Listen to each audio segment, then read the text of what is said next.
kuitangaza Injili. Wakristo watakaoingia mbinguni kumsifu Mwokozi, na mimi nataka kuimba pamoja nao, tutamshukuru Mwokozi aliyetununua kwa damu, waliohudumu kwa pendo watamuhimidi milele, waliohudumu kwa pendo watamuhimidi milele. Wakristo watapoingia mbinguni kumsifu Mwokozi, na mimi nataka kuimba pamoja nao, tutamshukuru Mwokozi aliyetununua kwa damu, waliohudumu kwa pendo watamuhimidi milele, waliohudumu kwa pendo watamuhimidi milele, waliohudumu kwa pendo watamuhimidi milele. Kwa neema kubwa tumekubaliwa na Mungu, kwa neema kubwa zaidi tunapata kuishi kwa ajili ya Yesu kati yote ya dunia hii, na kuitangaza Injili ni faida kwetu kabisa, na kuitangaza Injili ni faida kwetu kabisa. Wakristo watapoingia mbinguni kumsifu Mwokozi, na mimi nataka kufika kuimba pamoja nao, tutamshukuru Mwokozi aliyetununua kwa damu, waliohudumu kwa pendo watamuhimidi milele, waliohudumu kwa pendo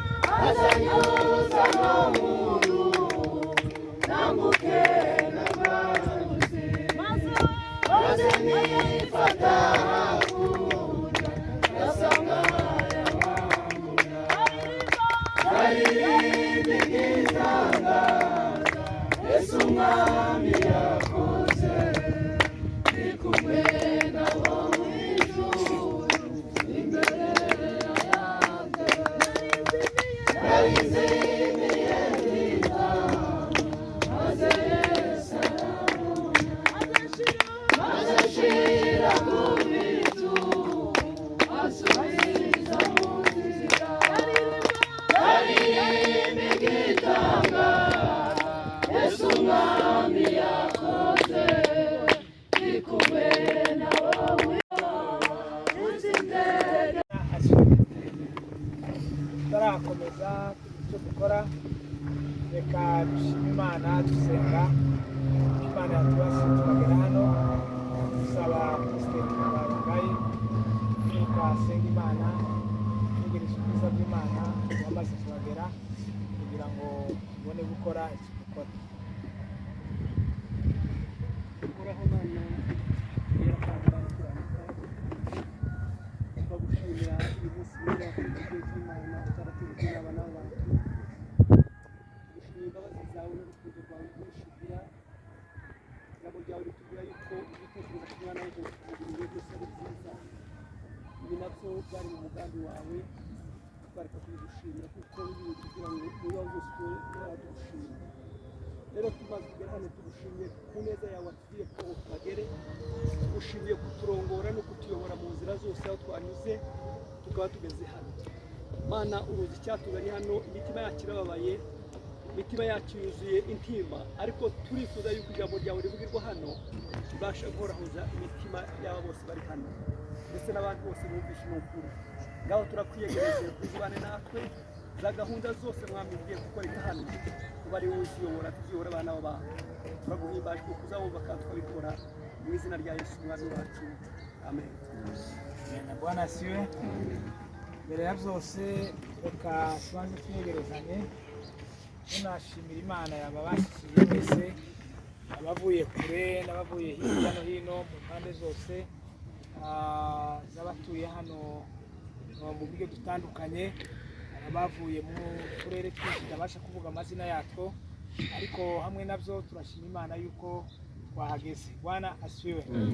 Rero hamwe nabyo turabiyegereje mpereye ku bitoro ryacu rya Moriya, tubashimira mwebwe ababonye umwanya wo gutabara, abageze hano, ababyumvise mu mitima, abumvise inkuru bakumva yuko bagomba guhaguruka bagaheba ibyabo.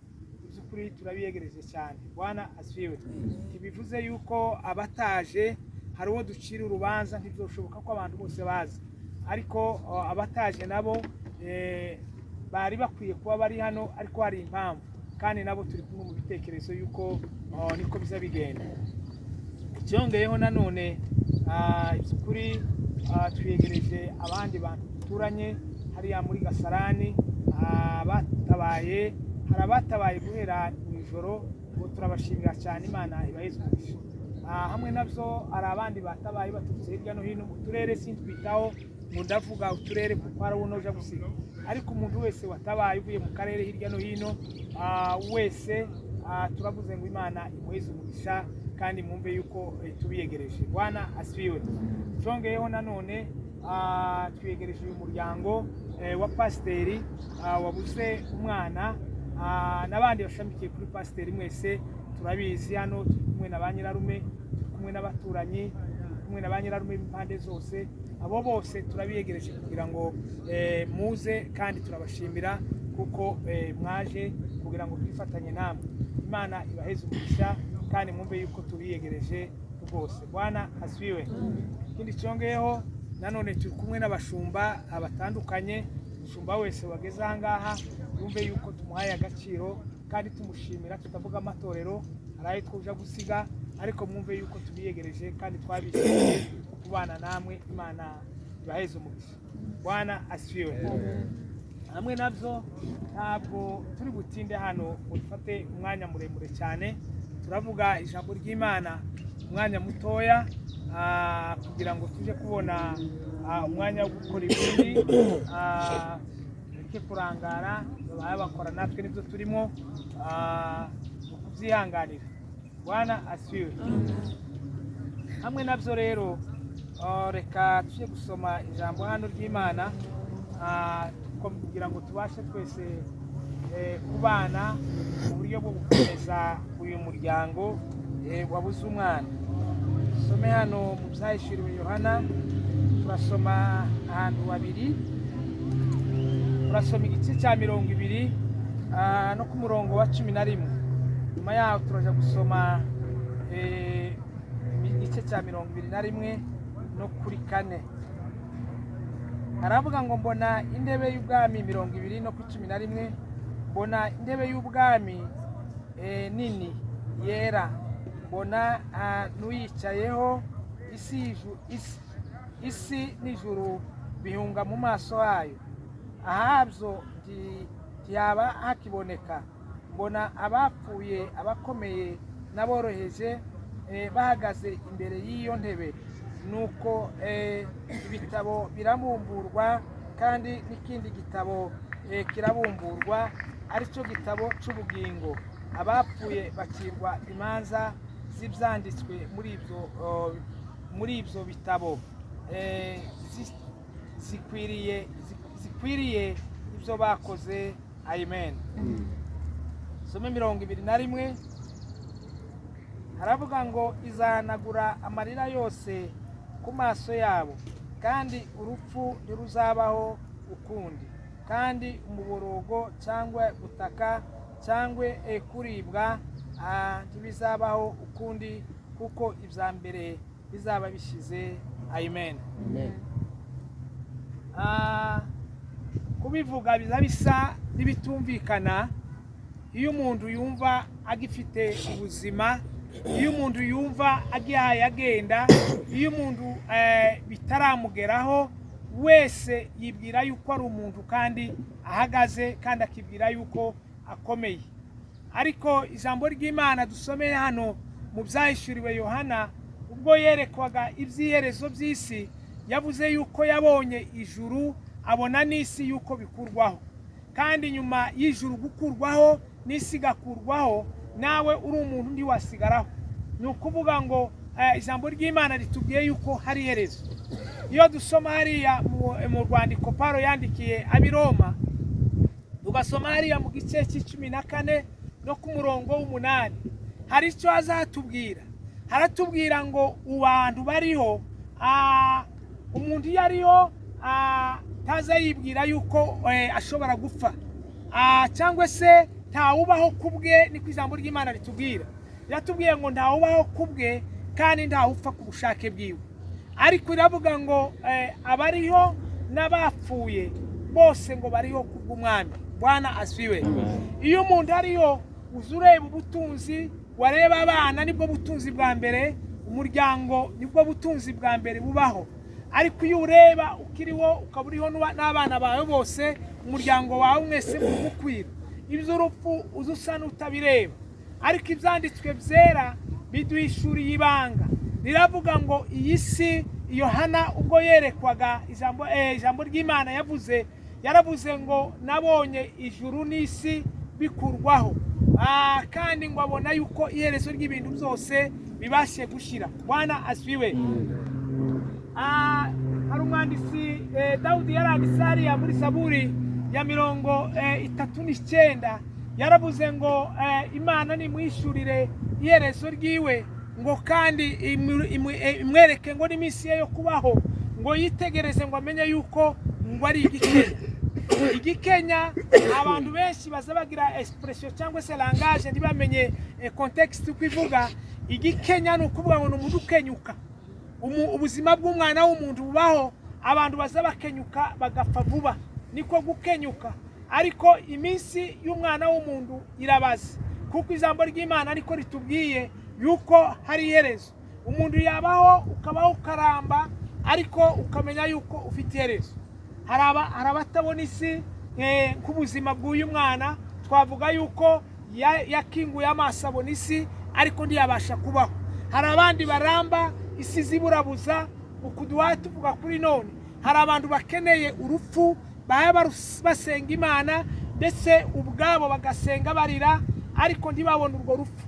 Hakaba n'abantu basengera umuntu akaramba, akababurira uburyo, kandi ari umubyeyi, mwaruwa mukaza mwifashisha n'abandi, mukavuga ngo Imana izadufasha ngo umubyeyi wacu atabaruke agende.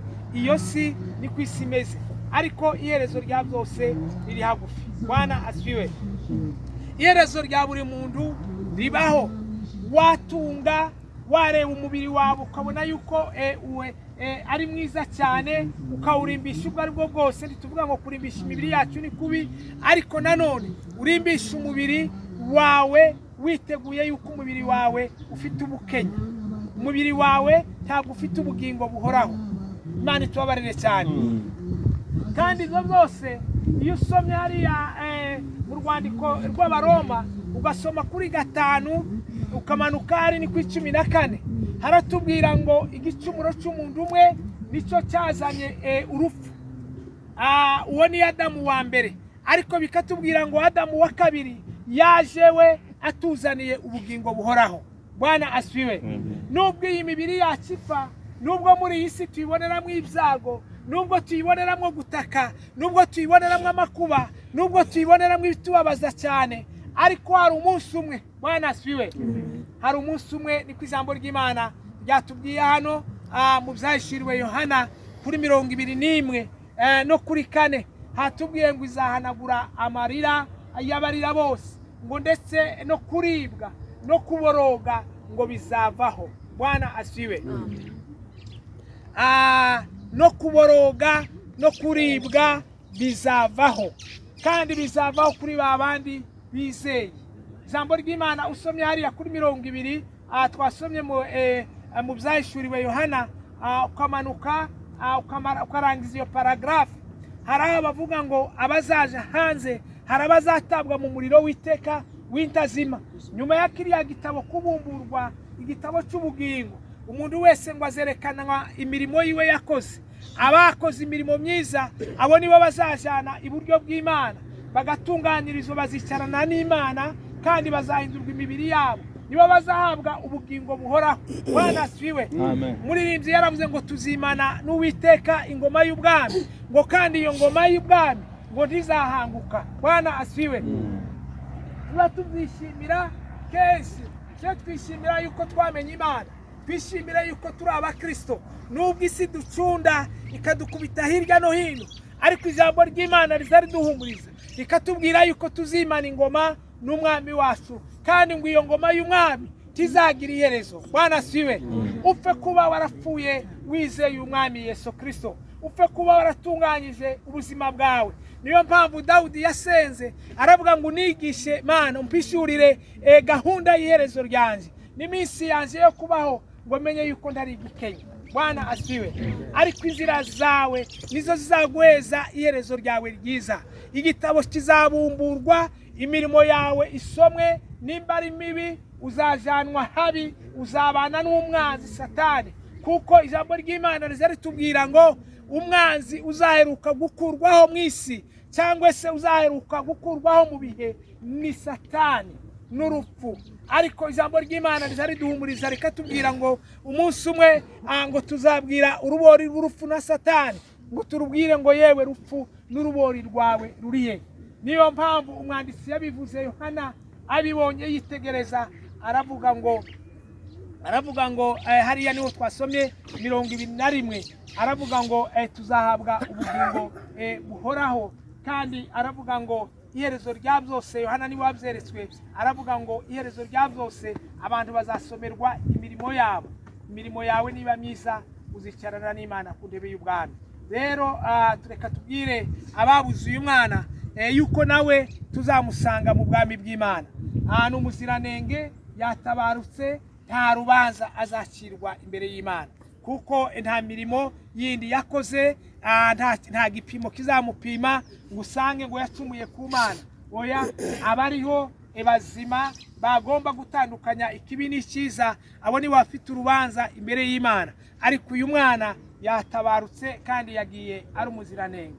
Iyo dusoma Yakobo hariya kuri 1 no ku 12, hazatubwira ngo hahirwa uwihanganira ibigeragezo, ngo namara kunesha. Bwana asifiwe.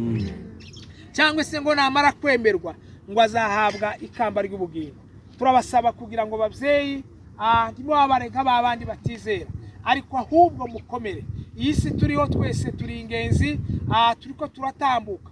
Mwabonye abantu duhereye hariya twateguriye tugiseruka hariya, mwabonye ibikundi biri ahangaha kuri uyu musozi. Ibyo ngibyo nabaherekeje abantu, kandi abantu bamwe ni bakuru ni bazima, abandi n'abana, abandi bari bashaje, ariko umuntu wese yagiye abantu bose barababara. Rero hamwe nabyo turazi ko muri abakozi b'Imana, ibyo tubona bitubabaza muri iyi si ni byinshi, ariko iby'ukuri Imana turasaba Imana kugira ngo ikomeze ibyiringiro byanyu. Timubabare nk'abatizera, Imana izabashumbusha, Imana izabaheza abana basanga abandi mwari mufite, mubeho neza. Kandi ibigeragezo nabyo bibaho, kuko turi abakristo, Imana izabituri neza n'ubugingo buhoraho. Ijambo ry'Imana rituganze. Amen. Rero reka tujye gusenga, nyuma yaho nanone duhereze umuryango gahunda, nawe uje gukomerezaho. Reka dusabe mubyeyi hano gusenga Imana kugira ngo abandi nabo baje gukomerezaho. Nyuma mukuru w'umuryango aje gutambuka senga. dukurikize ibindi gahunda. turaguhimbaje Imana data twese uri mu ijuru muri aka kanya kuko wari warabigenye kuko tuzaba turi aha ngaha kandi Uwiteka ni kubavuze ngo ibiriho byose twicara tugushima mu bibazo byose duhuye nabyo tuza tugushima kandi tuzi kuko uri Imana yakimarire kandi tuzi yuko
arangiza nanone izo tariki 21 z'ukwa cyenda 2024 ibitaro bya Nziri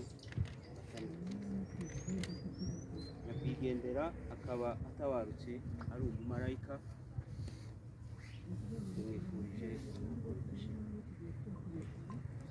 dufate umwanya waguruye twese bakumva tumwese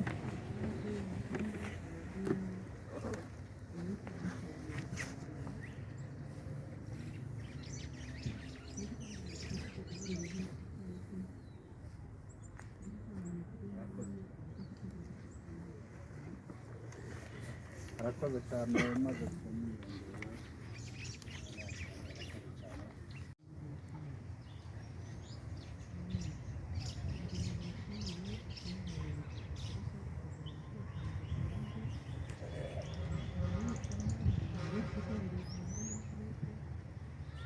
nizere ko bashoje reka tubanze n'inzego basarufita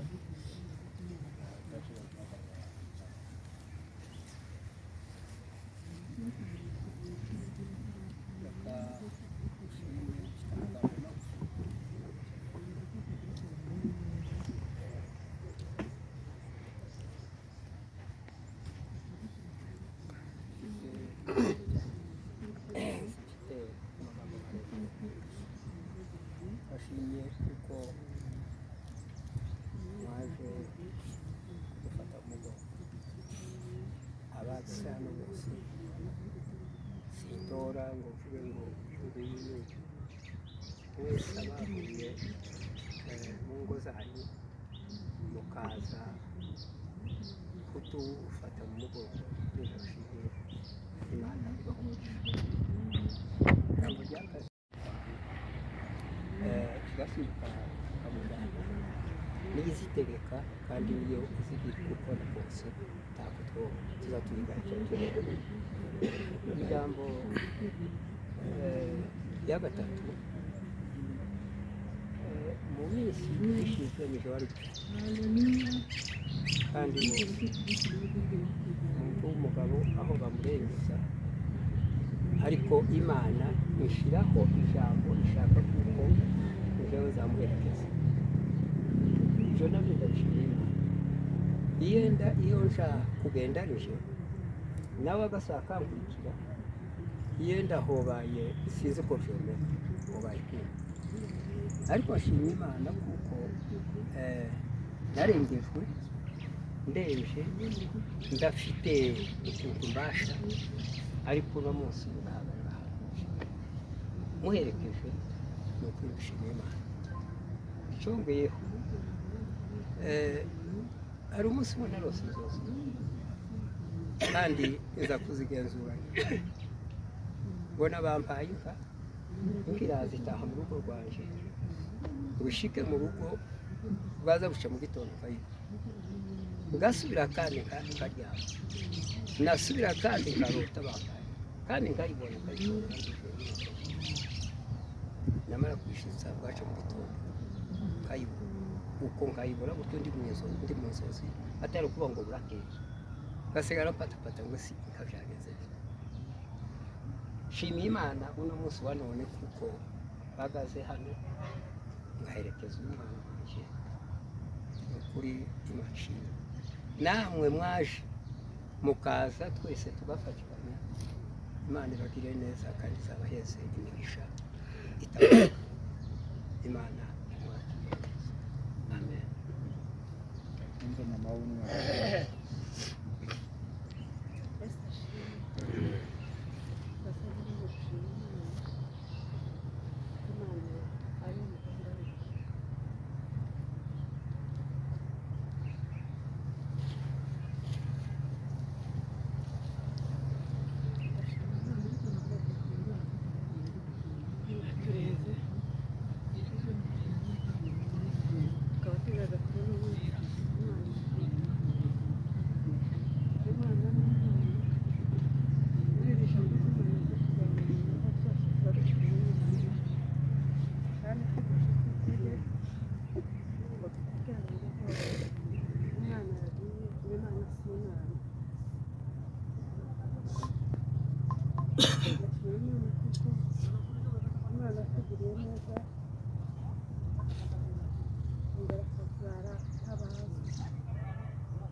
batangaga ifaranga umwana habe baba barasitanze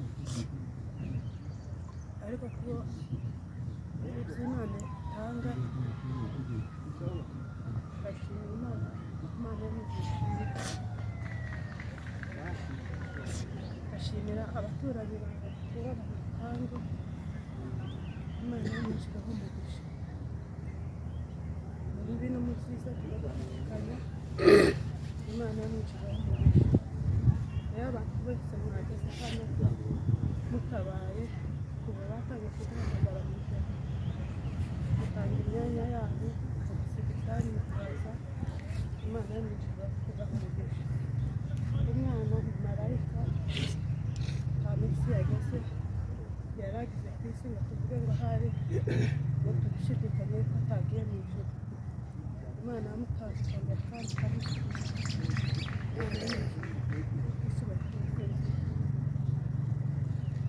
Sinzi murasenga umwana muto wategeka.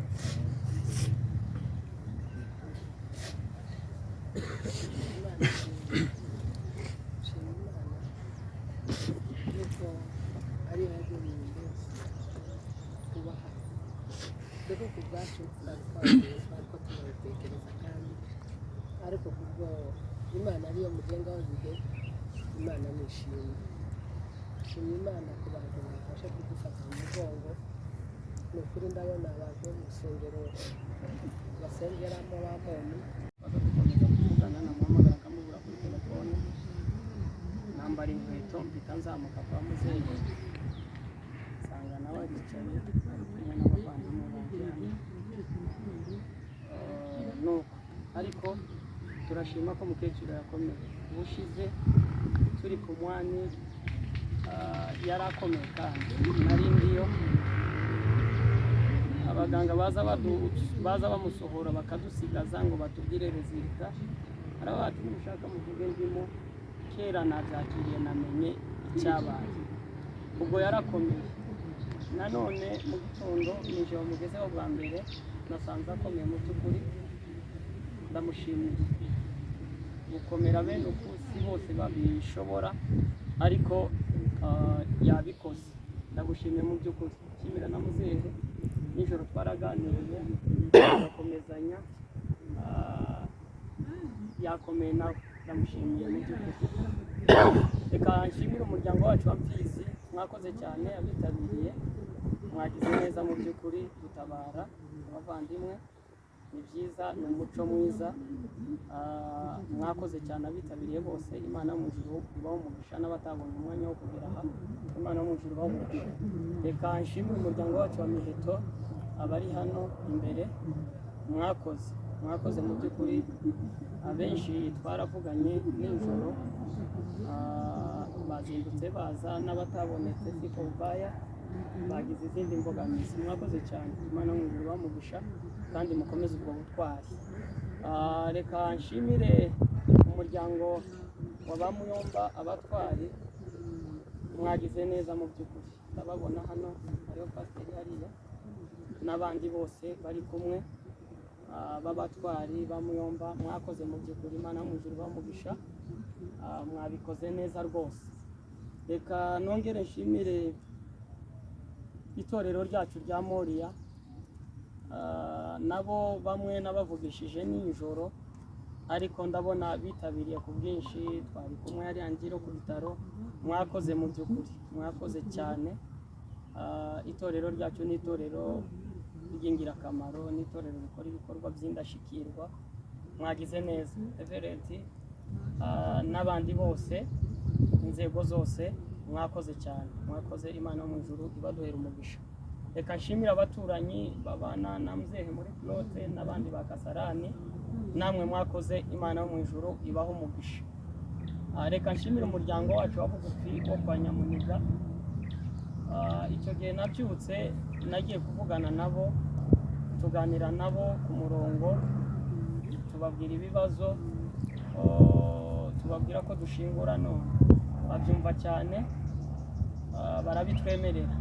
barabitwemerera mu by'ukuri twaraganiriye umwanya turi kubipanga hamwe namwe twabifatikanyijemo bakoze ibikorwa by'indashyikirwa kwa Nyamuniga sinabona uko mbavuga ni abantu beza cyane ni abantu bakora ibikorwa byiza by'indashyikirwa mu by'ukuri ndabashimiye aba bavandimwe banje turi kumwe hano n'abatari hano bari mu Rwanda mu Burundi muri Amerika Uganda Congo ndabashimiye ko twese turi kumwe nabo n'aha duhagaze turi kumwe nabo n'ibikorwa byose biri gukorwa turi kumwe nabo ndabashimiye Imana yo mu ijuru izikomeza ibaho umugisha kandi Imana yo mu ijuru ibakomeze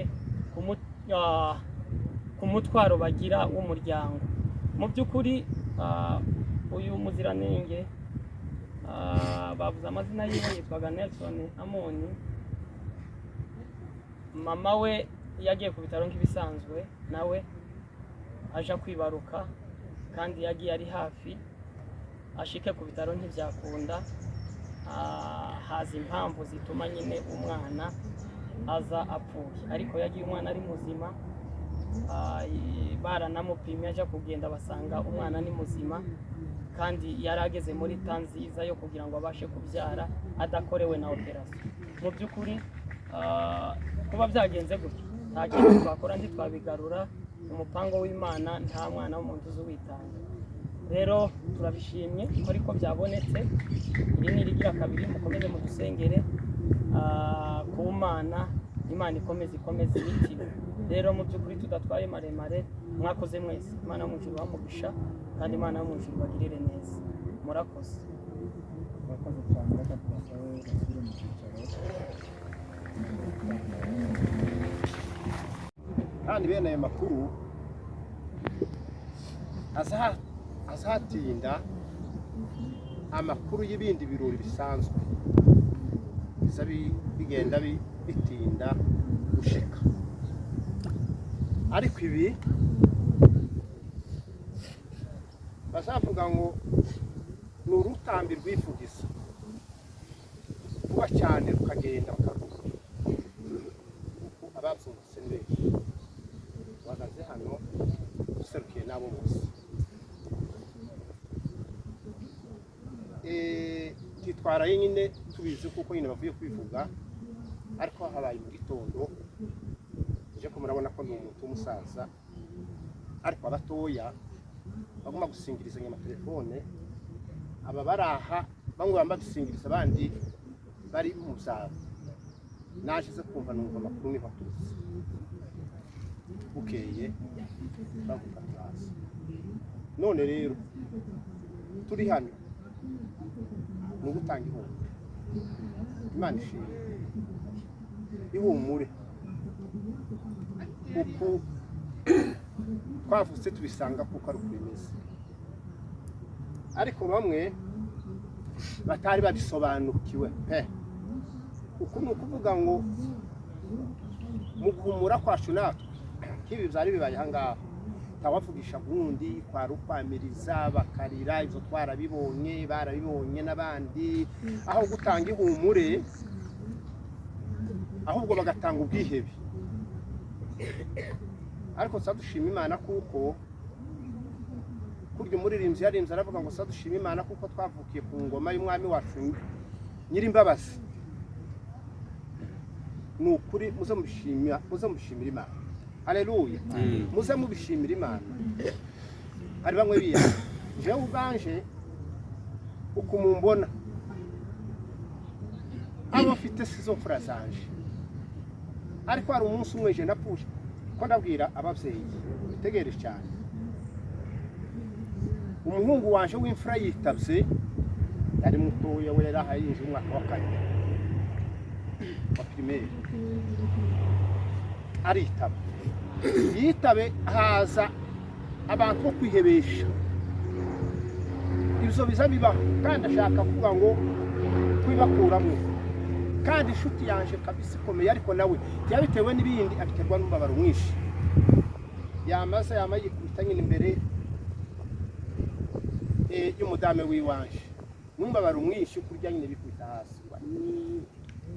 Wari kuku uracabonye ubundi bupfushije imfura, ngo nuwacu gaba bacu nabo kwihangana kwabo bisa bigora. Ubona ko yamatemba aratemba n'umubabaro, ubundi yamaguruka aramwegura. Je kuko ndi umuntu w'umugabo ndaceceka nyine kubiza umutima cyo senda nyine uko bizamera se, ariko nanone kavuga gutyo twara n'Imana. Dushima Imana kuko Bwana asifiwe. Ubwo nyine hama haza ubundi asanga ndunamye ndacecetse. Umudame bamweguye yegamiye gutyo imbere, kajya gakinga kimbere burakazi. Umugabo yamasara akushenje ngo wari ugira ubwenge ngurunamye ntasoni buramukunde ndakuzi uranzi munsi gihagarara, ariko tubuze yuko ari uko ndakuzi tunzi ndiko ndakureba tundeza reba hano aba bagabo bose bicaye hano hanze bose bicaye hano uruzi uyu mugabo witwa Mitabo se Mitabo uyu wazamu ndamuruzi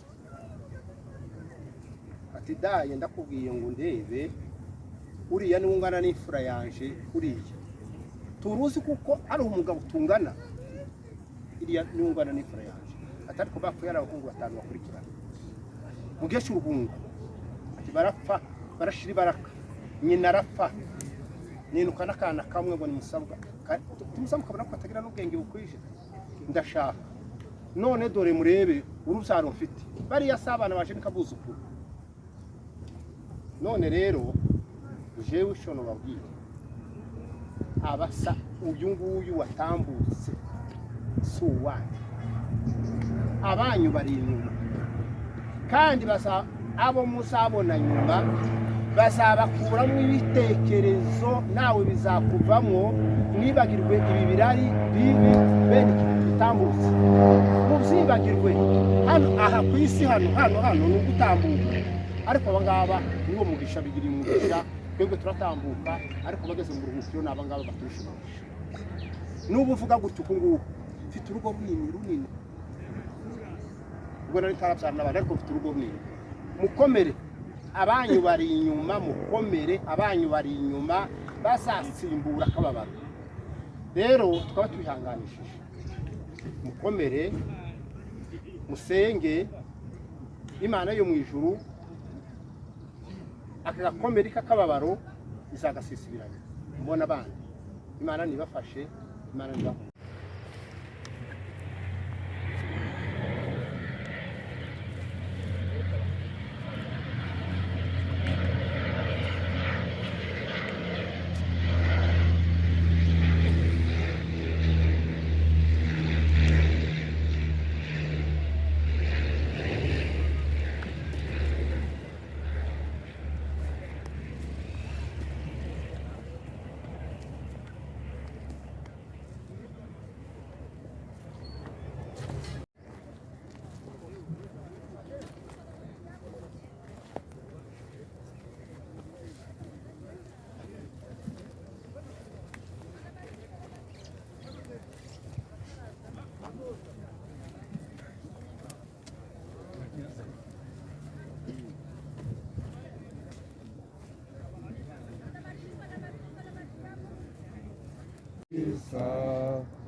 Mwokozi mzuri kabisa, usifiwe Yesu Kristo, Bwana nitakuona.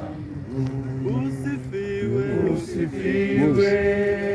Yesu Kristo, Mwokozi mzuri kabisa, usifiwe Yesu Kristo, Bwana nitakuona mbinguni. Kwa furaha tutakusanyika kusikia maneno ya Mungu, na mbinguni karibu ya Yesu tutamshangilia daima. Usifiwe Yesu Kristo, Mwokozi mzuri kabisa, usifiwe Yesu Kristo, Bwana nitakuona mbinguni. Kwa furaha tutakusanyika kusikia maneno ya Mungu, na mbinguni karibu na Yesu tutamshangilia daima. Usifiwe Yesu Kristo, Mwokozi mzuri kabisa. Turagushimiye mwami kuri uyu munsi wa none, turavuze ngo icyubahiro kibi cyawe mwami. Uri Imana yacu mu mibabaro, uri Imana yacu mu maganya, uri Imana yacu mu bihe bigoye, uri Imana yacu nanone mu gihe cy'ibyishimo. Ibihe shimwe mwami Yesu Kristo, uhimbazwe, icyubahiro n'ikuzo bikomeze bizawe none n'iteka ryose. Amen. twongeye kandi kuyegereza mu mwanya mutoya. Icyo duhaye tuvuga ni ijambo ryo kubakomeza ibyiringiro, nta kindi. Abamaze kuvuga amagambo hariya abaremyemo amagambo yo kubakomeza ibyiringiro. Kuba tugiye gushingura umurambo w'uyu mwana tukamushyira hano mu mukungugu, hari icyo Pawulo yabisobanuyeho ubwo yasobanuriraga ubwoko bw'Ikorinto cyangwa se ab'Ikorinto, abasobanurira iby'umuzuko, kuko kwizera kwabo kwari kugufi cyane. Ntibari bazi yuko Yesu Kristo ari we Imana yashyizemo kuzuka ko bamwizera. Ariko abizeye umwami Yesu Kristo, ijambo ry'Imana ritubwira yuko ari we kuzuka ako bamwizeye bose. Bwana asifiwe. Rero ubwo dushira umurambo aho wagenewe, tibisobanure mu mutima y'abamwizeye bizeye umwami Yesu yuko birangiye. Ariko reka tubabwire yuko nyuma y'ibi tureba, nyuma y'ukuzimu, ijambo ry'Imana rizari tubwira ngo impanda y'Imana izavuga ngo kandi ibituro by'abera byose by'abapfuye bose ngo bizakinguka. Bwana asifiwe.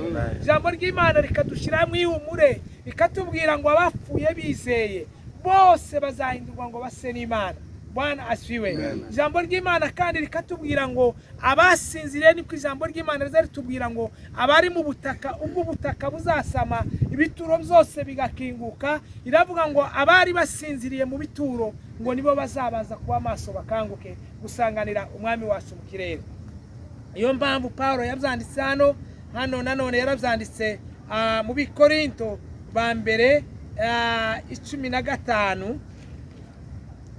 b'Ikorinto ba mbere 15, reka tubarebe tubasome 15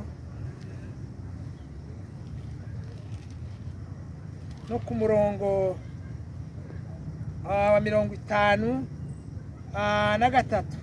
Haravuga ngo kuko uyu mubiri ubora ukwiriye kuzambikwa kutabora, kandi uyu mubiri upfa ukwiriye kuzambikwa kudapfa. Ariko uyu ubora numara kwambikwa kutabora, n'uyu upfa ukambikwa kudapfa, nibwo hazasora rya jambo ryanditswe ngo urupfu rumizwe no kunesha. Warupfuwe, kunesha kwawe kurihe? Amen. Warupfuwe, urubori rwawe rurihe? Amen. Abizeye dufite umunsi. Bwana asifiwe. Nubwo bitubera gutya, nubwo tubona amakuba, nubwo bisa n'ibigoye, nubwo tubona umwijima, ariko hari ijuru dutegereje. Bwana asifiwe. Sinzi mu buzima bwawe, ndabwira abafite ubwenge, uyu we twamaze kubibona kandi turabyizera twese yuko ari umumarayika. Ariko twese abahagaze hano mu rugendo rwacu rw'imibereho yacu, hoba ejo hoba none, sinzi icyo witeguranye. Niba utegereje ririya jambo, uzahagarana n'umwami Yesu Kristo, umubiri wawe ugahindurwa, ukambara ubwiza bw'Imana, ukumva ijwi rikubwira cyangwa se ribwira urupfu, ukazambara undi mubiri usa n'uw'Imana. Kuko ijambo ry'Imana riratubwiye ngo uyu mubiri upfa uzakurwaho. N'imbaraga uzaba ufite ntabwo uzongera kubona. Ariko ijambo ry'Imana riratubwiye ngo tuzumva ijwi ribwira urupfu. Hazaba imbaraga zitandukanye n'izindi mbaraga zose tubona hano mu isi. Ijwi rikomeye rizabwira urupfu, rikarubwira ngo yewe rupfu, gukomera kwawe kurihe? Kandi yewe rupfu, imbaraga zawe ziri hehe? Uwo munsi tuzabana n'abatubanjirije bose, kandi tuzababona tunezeranwe n'umwami Imana yacu hamwe n'umwana wayo Yesu Kristo. Imana yatanze akatubera ikiguzi, kandi akaba umukurambere w'abatubanjirije bose. Niwe ufite imbaraga z'urupfu, kandi niwe uzabwira urupfu ngo yewe urupfu, urubori rwawe rurihe? Kunesha kwawe kandi za mbaraga zawe ziri hehe? Ijambo ry'Imana ridufashe twese. Amen. Rero yagira abaza bashyire umurambo aho ukwiye kuja.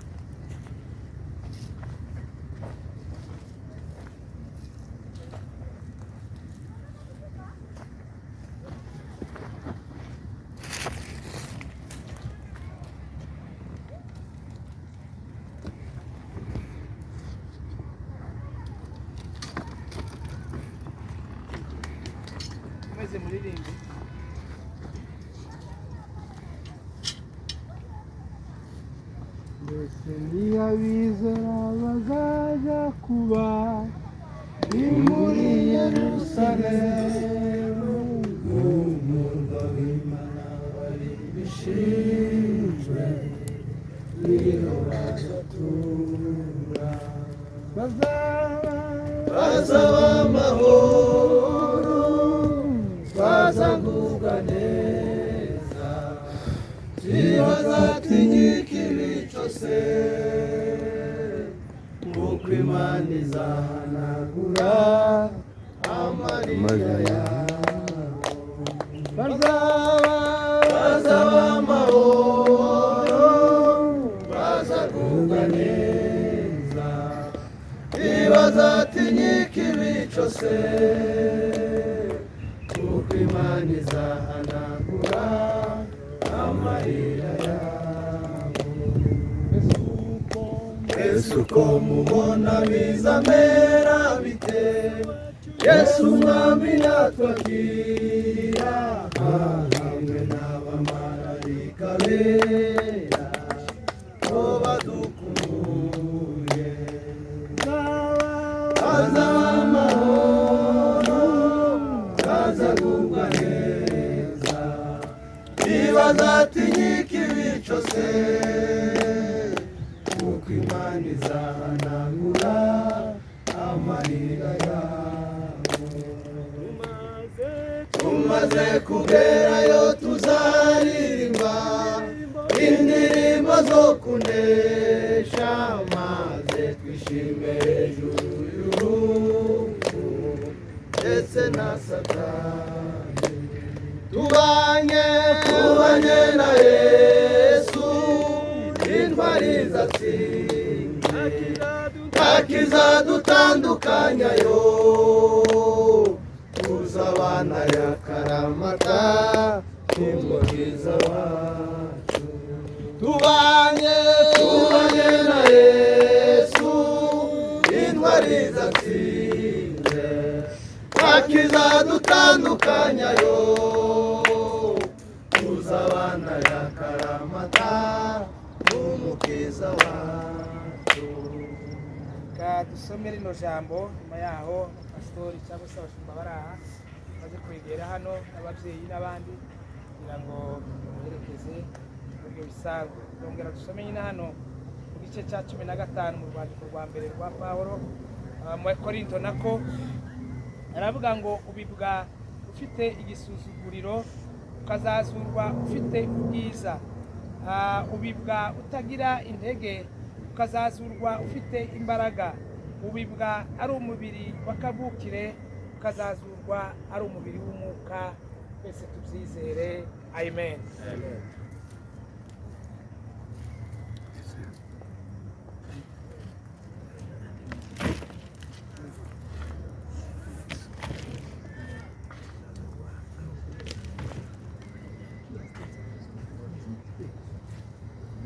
Knees.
nakire twese turirimbe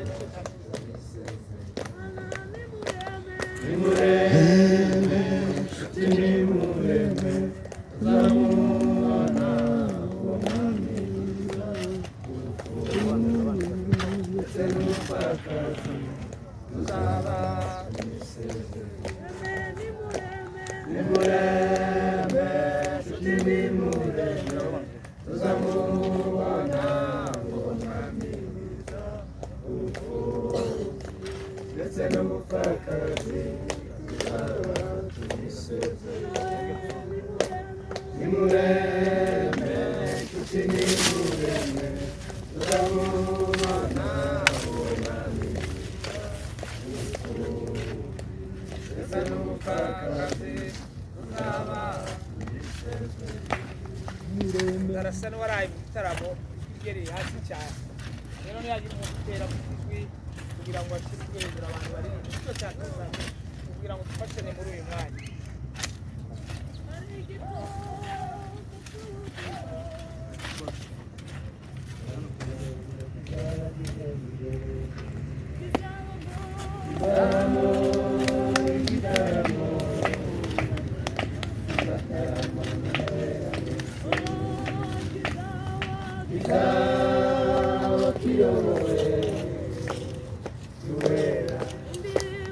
indirimbo zizaririmba muri cyo gitondo iyo mose kirahagije yego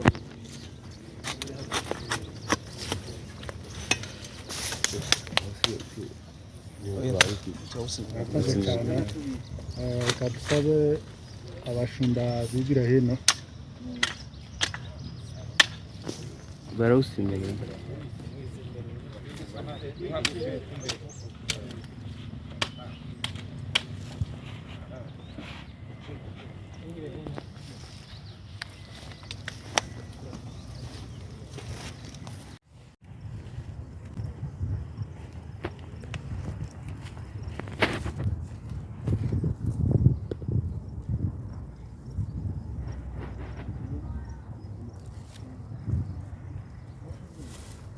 reka dusabe abaturanyi bamuze pastor Filita